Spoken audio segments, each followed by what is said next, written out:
itu menjadi ujian bagi manusia lain. Terkadang kita menyakiti dan terkadang kita disakiti. Tetapi ketika kita sudah memutuskan untuk memberikan maaf dan juga memaafkan, tidak hanya memaafkan diri sendiri maupun memaafkan orang lain, itu kita berarti sedang melepaskan rasa sakit. Maafkanlah. I forgive you.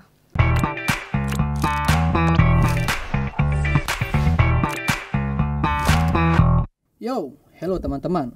Kembali lagi di Banten Podcast. Kali ini bersama aku, Wendy, dan tentunya aku tidak sendiri di sini. Di depan saya udah ada narasumber, namanya adalah Nadia Rida Rahmatunisa. Dia teman aku waktu sekolah, tepatnya di Mandua, Kota Serang. Dan Nadia ini lulusan Undip. Halo Nat, apa kabar? Hai Wen, apa kabar? Sehat Nat ya? Alhamdulillah sehat. Aku juga alhamdulillah sehat. Keluarga gimana Nat? Keadaannya sehat? Alhamdulillah keluarga sehat, bebas dari si Om Omikron ya. Nat, ya. sekarang kesibukannya apa sih Nat? Kalau boleh tahu Nat? Sekarang kesibukannya itu menata hati, meraih mimpi, Asik. menggapai cita dan cinta. Asik. Super sekali. Nggak ada yang bohong. Paling kesibukannya saat ini lebih ke kerjaan Ya. Jadi freelance, kebetulan tergabung dengan beberapa biro psikologi, 3 biro psikologi di daerah, 1 di Serang dan 2 di Cilegon. Gitu aja berarti sih. kurang lebih ada 3 ya? Iya, kurang lebih ada 3 yang tergabung. Terus selama pandemi COVID nih Nat, ya kan, kita udah mungkin berjalan udah 2 tahun ya COVID ini kan. Aktivitas tuh terganggu nggak sih Nat? Terganggu sih enggak ya. Terganggu nggak terganggu sih, dalam artian justru ketika COVID ini semakin banyak orang-orang yang membutuhkan pertolongan psikologis gitu. Luar biasa. Jadi undangan-undangan jadi narasumber secara online, terus udah gitu konseling juga bisa dilakukan sembari online, itu masih terus berjalan. Mungkin terganggunya itu project-project yang offline, yang event-event kayak kalau misalkan mau mengadakan psikotes ke sekolah atau seperti itu sih yang terganggu. Untuk teknisnya kita harus lebih prepare-nya lebih ekstra lagi untuk tetap taat prokes gitu. Ya, aku berharap mungkin bukan aku sih ya, kita semua berharap COVID ini cepat berlalu Nat ya. Amin. Karena kan biar kita nih yang kita kerjain ini nggak terhambat lagi gitu. Nat, Ya. kita di sini nih nggak mau jauh-jauh berbicara jauh dari bidang Nadia psikologi ya. Oke, siap. Pertanyaan simpel dari aku nih Nat. Apa tuh? Sejak kapan dan kenapa sih Nadia ini tertarik banget sama bidang psikologi? Aku tertarik ilmu psikologi itu mungkin dari SMP sudah mulai tertarik ya, gitu kan. Tapi mulai semakin yakin lagi karena ketika SMA sering remedial fisika, Wen. Mungkin bukan kamu doang, aku juga sama Nat, karena aku lemah di hitung-hitungan sedang macam aku lemah lah. Oke, iya, jadi karena SMA kan kita kan ada penjurusan, ada psikotes. Aku disarankan ketika itu berharapnya waktu itu bisa masuk IPS atau bahasa gitu. Tetapi jeng hasil psikotes menunjukkan aku masuk IPA, ya sudahlah masuk IPA 3 tahun bertahan. Aku sering remedial fisika dan semakin menyadari kayak oke, aku adalah anak IPA yang tetapi bukan IPA banget gitu, yang sains bukan passion aku. Akhirnya aku mikir jurusan apa sih yang kira-kira selama belajar IPA itu terutama fisika tuh aku tuh sering bingung kayak ngapain sih kita ngitung buah jatuh gravitasi dihitung gitu, kayak ngapain sih ngitung kecepatan, kayak nggak penting banget gitu kan. Ya udah, aku akhirnya ilmu apa yang sekiranya itu bisa aku aplikasikan secara langsung. Nah, selain itu juga latar belakangnya dari keluarga aku itu latar belakangnya long distance marriage gitu. Tahu nggak Wen itu apa? Nggak tahu apa tuh. Ada istilah long distance relationship LDR ya. Tapi itu kan kalau misalkan pacaran. Tapi kalau dalam pernikahan ada pernikahan jarak jauh.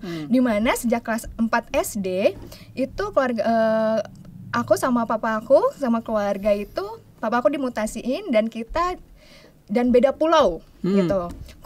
Aku bersama keluarga di Pulau Jawa, bapakku di Pulau Kalimantan. Terus aku melihat seiring berjalannya waktu karena mama aku juga backgroundnya BK, bimbingan konseling.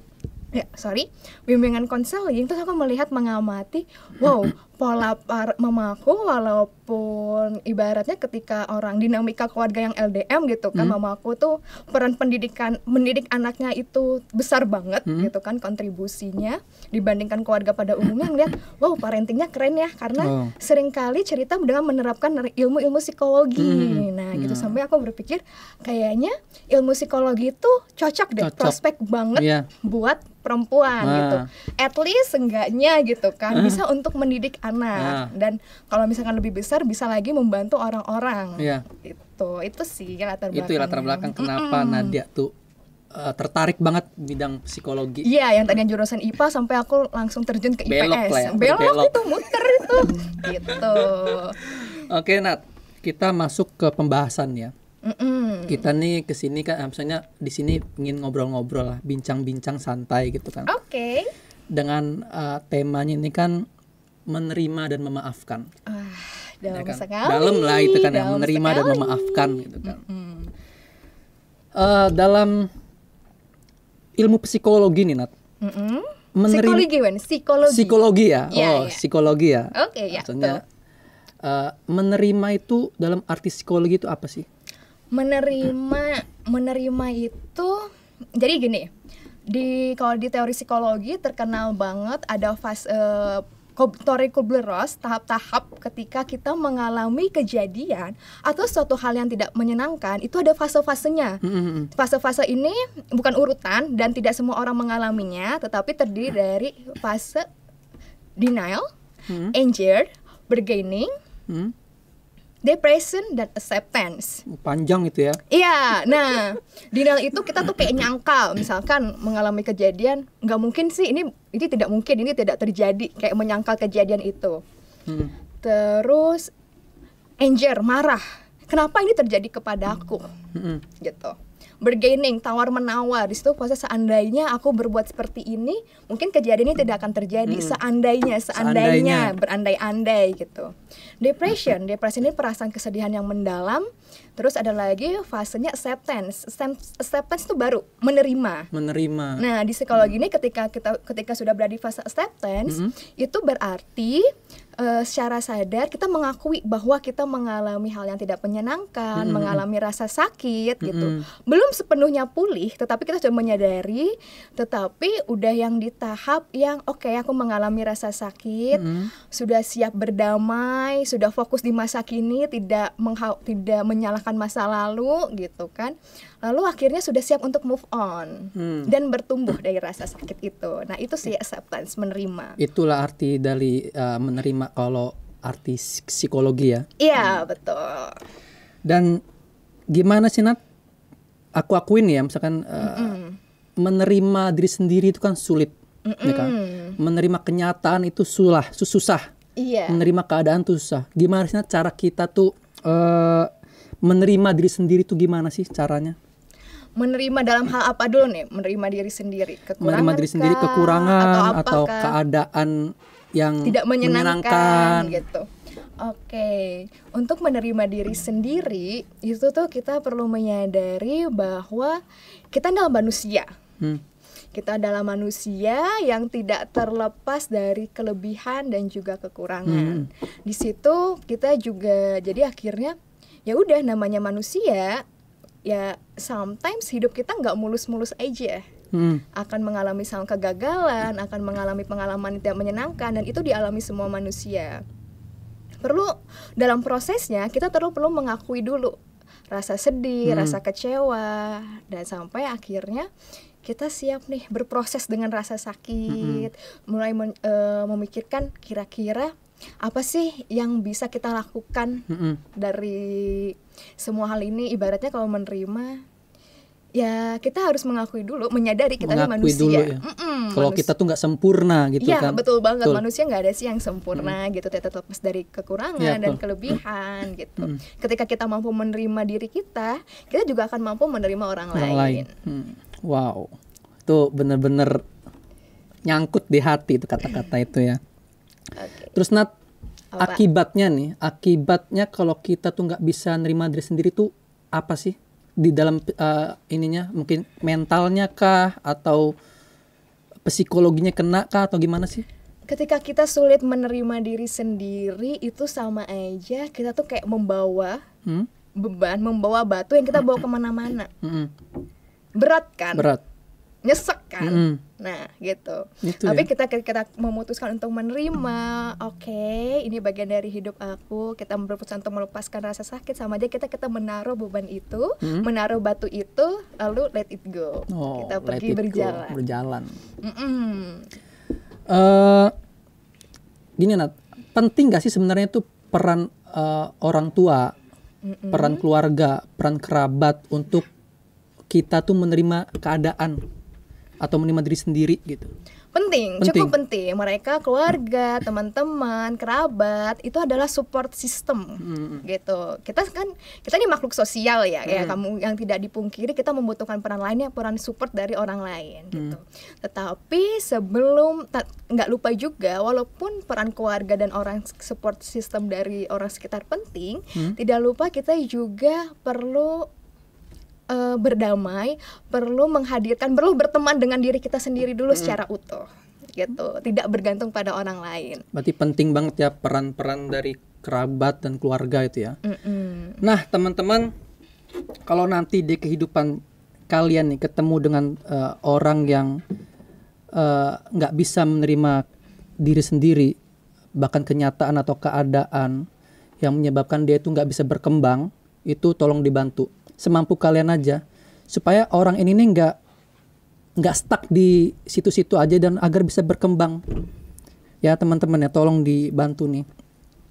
Dan ini Nat, tadi kita udah ngebahas masalah menerima dan menerima ini pasti berhubungan banget nih sama memaafkan dong. Oke. Bener kan? Tentu. Nah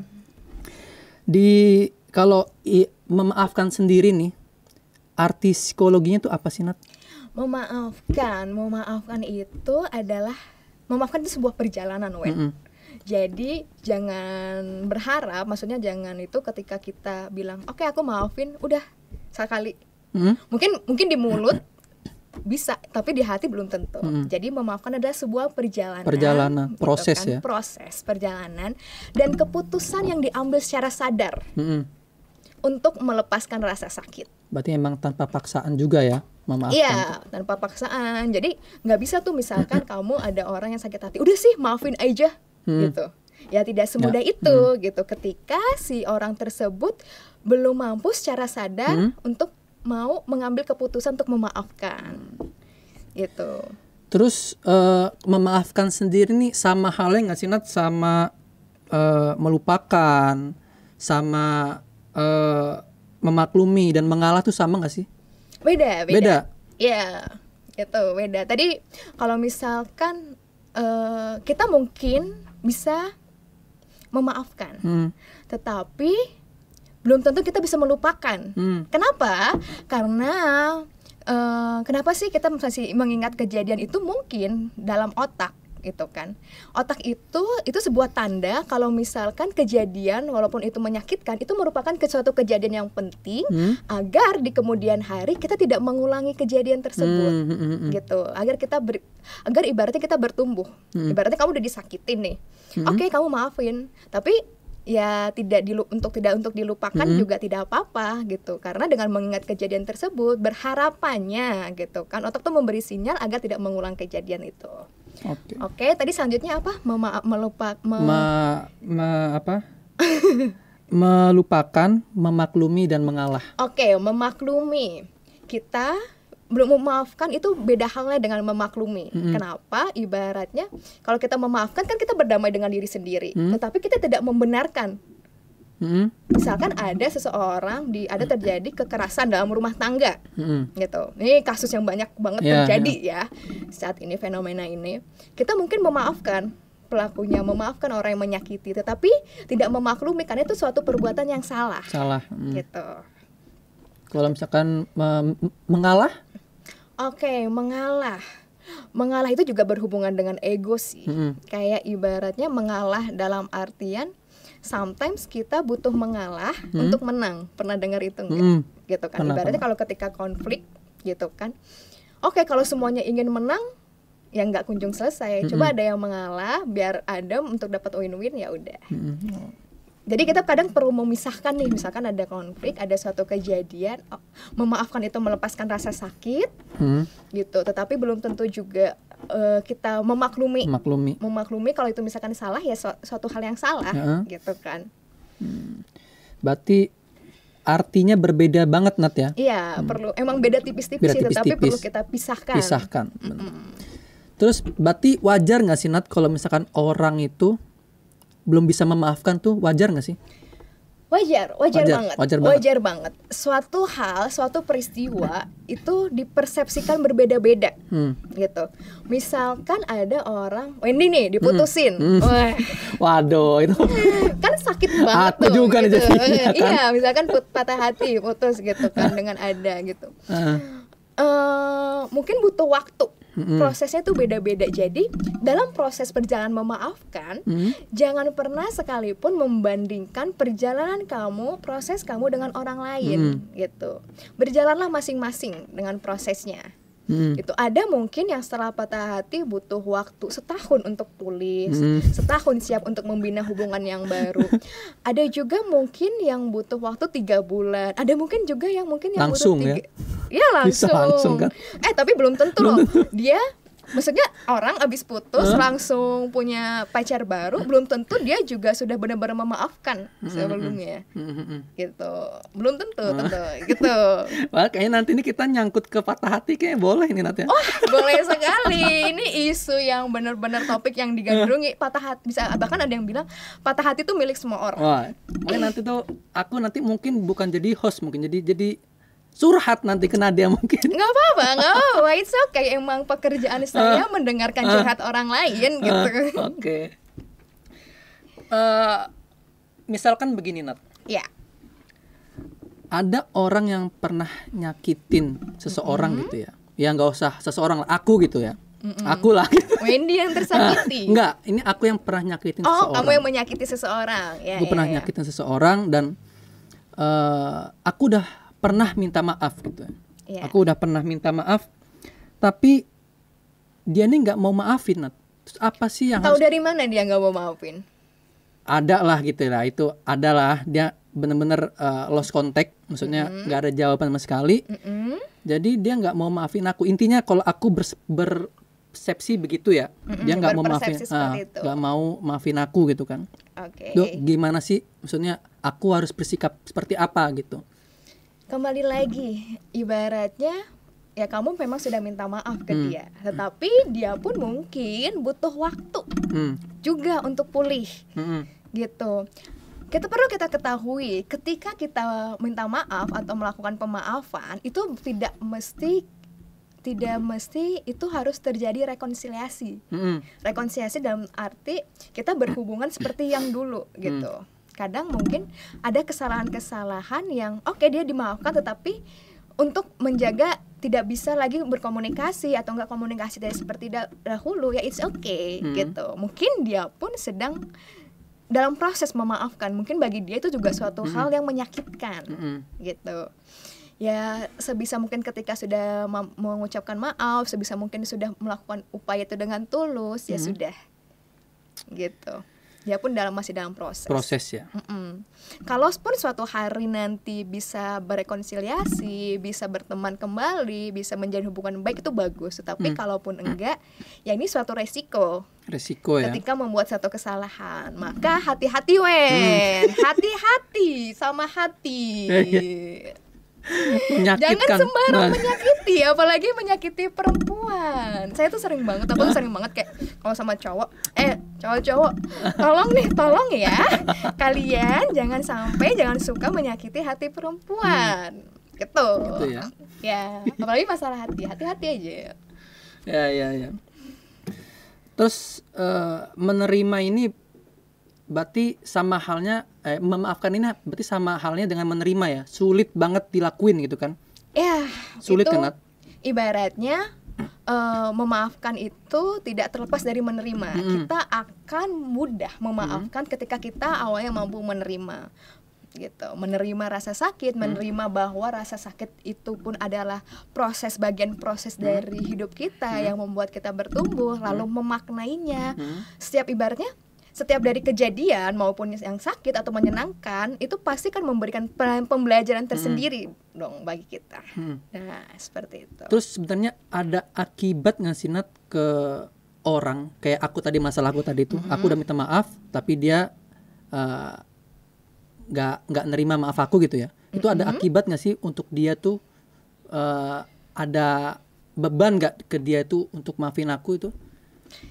Nih, sebenarnya kalau misalkan memaafkan, sebenarnya emosi yang terjadi ketika seseorang mengalami rasa sakit itu cukup kompleks, Wen. Mungkin ada kemarahan, kekecewaan, rasa sedih, penyesalan atau apa. Kita tidak tahu ya dari sisi dia seperti apa. Tetapi yang perlu kita tekankan, ketika kita memendam kemarahan atau kemarahan kronis, itu tentunya akan berdampak buruk, baik itu kepada kesehatan fisik maupun mental. Nah, itulah makanya pentingnya kita melakukan pemaafan. Pemaafan penting ya. Memaafkan orang lain pentingnya gitu. Berarti emang menerima dan memaafkan ini istilahnya satu pondasi, Nat ya. Yeah. Kita bisa menerima, bisa memaafkan kalau kita udah menerima dulu nih, ya kan? Ada urutannya. Ada urutannya. Ada tahap-tahapannya. Ada nggak sih Nat cara-cara yang harus kita lakuin nih biar seseorang itu bisa memaafkan kita gitu?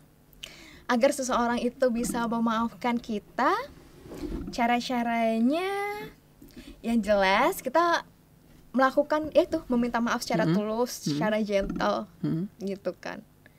Kadang ada banyak orang yang melakukan kesalahan tetapi dia merasa bersalah tapi gengsi untuk minta maaf. Ya singkirkan dulu gengsi itu ya, kita minta maaf. Kalau misalkan dia emang pengen ditemui, ya temui, ucapkanlah permintaan maaf. Udah gitu kita enaknya udah gitu selain itu juga bersungguh-sungguh tidak mengulangi kesalahan yang sama. Gitu. Terus tanyakan kembali setelah kejadian ini, kira-kira bisa nggak ya kita untuk berhubungan baik. Kalau misalkan dia belum siap atau apa, jangan dipaksakan gitu.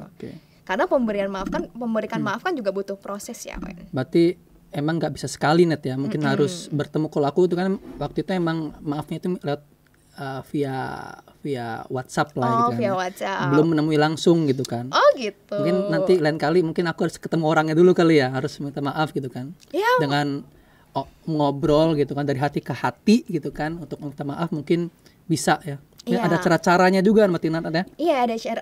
Ada beberapa, tergantung sih. Ini semua kembali lagi tergantung ke orangnya masing-masing. Ada orang yang nyaman, oke, by text saja sudah cukup, gitu. By WhatsApp sudah cukup, udah selesai gitu. Ada orang yang sebenarnya kayak butuh untuk bertemu langsung. Tapi ada juga orang yang ya udah nggak bertemu langsung tapi pakai perantara.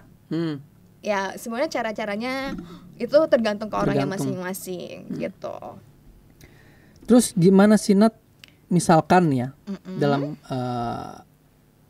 suami istri mungkin ya, atau hubungan gitu ya, dalam satu relasi dalam satu relasi, salah satunya nih berbuat salah, ya kan, berbuat salah dan sudah meminta maaf dan dimaafkan, sudah dimaafkan. Terus gimana sih sikap kita kalau misalkan orang yang sudah dimaafkan berulang kali itu tapi terus melakukan kesalahan yang sama. Itu gimana, Nat? Oke, perlu kita ketahui nih. Kita perlu memisahkan mana hal yang bisa kita kendalikan dan mana hal yang tidak bisa kita kendalikan. Gitu. Pikiran kita, apa yang kita pikirkan, apa yang kita lakukan itu dalam kendali kita. Tetapi pikiran orang lain, perasaan orang lain, perbuatan orang lain itu terkadang di luar kendali kita. Kita memang sudah berkali minta maaf, tetapi ketika dia terus melakukan itu kan suatu hal yang di luar kendali ya. Gitu. Tetapi ketika itu kesalahannya sudah berulang dan ini udah toksik banget nih, toksik ya. Toxic. Udah yang merusak mental juga. Emang ketika misalkan hubungan itu harus diputus, ya sudah, ketika baiknya. Sudah ya. Sudah. Mending kita udahan aja gitu kan, daripada dilanjutin itu malah nyakitin hati juga kan. Ketika sudah berulang kali kan, emang kan mungkin ada kesalahan yang bisa dimaafkan dan ada kesalahan yang ya memaafkannya mungkin dengan cara ya emang harus berpisah. gitu. Karena berada di lingkungan yang tidak sehat dengan melakukan kesalahan yang sama kan juga nggak baik ya, merusak mental juga. Terus ini Nat, atau tuh juga kalaupun nggak putus ya berjarak lah ya. Berjarak lah ya.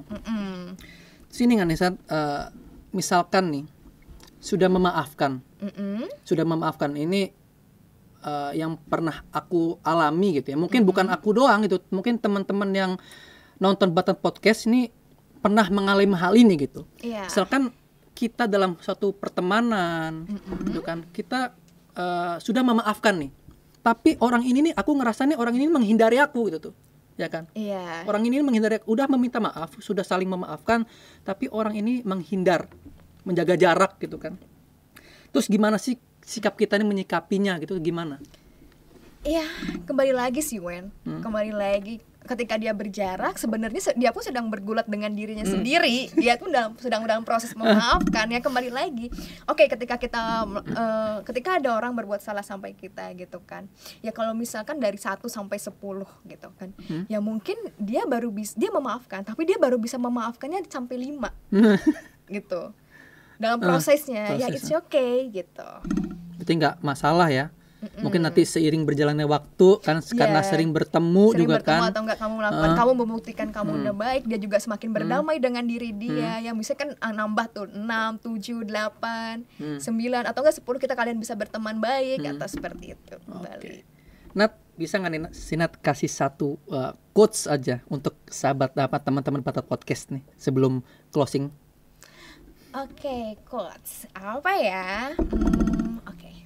Terkait dengan memaafkan, setiap terkadang manusia itu menjadi ujian bagi manusia lain.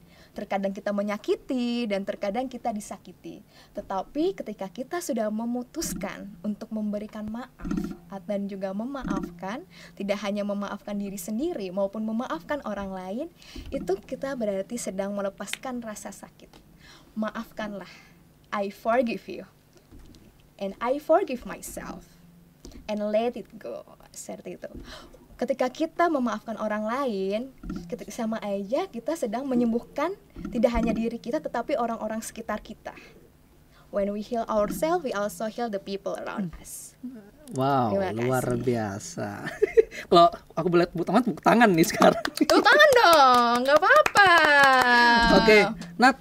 Thank you banget nih udah mau datang ke studio Button Podcast dan mungkin dengan hadirnya Nadia di sini nih bisa memberikan informasi, edukasi kepada teman-teman Button Podcast. Mungkin ini bukan ada mungkin nanti kita ada pembahasan lainnya yang lebih menarik Nat ya. Oke, siap. Ya, siap kan Nat? Siap, insyaallah. Oke, teman-teman Button Podcast, terima kasih sudah menyaksikan channel YouTube Button Podcast. Dan selain YouTube-nya, Button Podcast, teman-teman bisa mendengarkan via audio di Spotify. Thank you. Dadah.